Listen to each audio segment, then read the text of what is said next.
Hi friends, இன்றைக்கி நம்ம வீட்டில் என்ன ஸ்பெஷலில் பார்த்தீங்கன்னா சூப்பராக சூடாக சாதம் வடித்தாச்சு. அண்ட் இன்றைக்கி சாதத்துக்கு என்ன ஸ்பெஷல்னு பார்த்தீங்கன்னா தராய் நான் இன்றைக்கி சூப்பரான ஒரு சுரக்காய் கூட்டு செஞ்சுருக்கேங்க. வெயில் அதிகமாகிருச்சு இல்லையா, இந்த மாதிரி நீர் சத்துள்ள காய்கறிலாம் நிறைய சாப்பிட்டா தான் உடம்புக்கு நல்லது.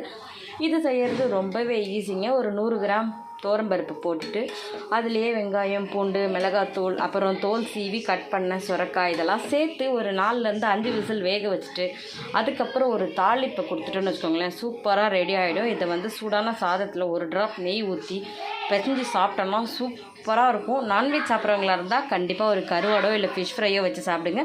பட் நான் இன்றைக்கி வெஜிடேரியன் தான் சாப்பிட போகிறேன், ஹெல்த்தியாக சாப்பிடணுமே. அதனால் நான் என்ன பண்ணியிருக்கேன்னு பார்த்தீங்கன்னா டடாய் சூப்பரான ஒரு கேரட் பீன்ஸ் பொரியல் தாங்க செஞ்சுருக்கேன். ஆக்சுவலி எனக்கு கேரட் பீன்ஸ் பொரியல்லாம் அவ்வளோ பிடிக்காது, பட் தேங்காய் துருவலோடு சேர்த்து செஞ்சுருக்கேன். இது சாப்பிட்றதுக்கு அவ்வளோ டேஸ்ட்டாக இருக்கும். ஸோ இதுதான் இன்றைக்கி நம்ம வீட்டில் ஸ்பெஷல்.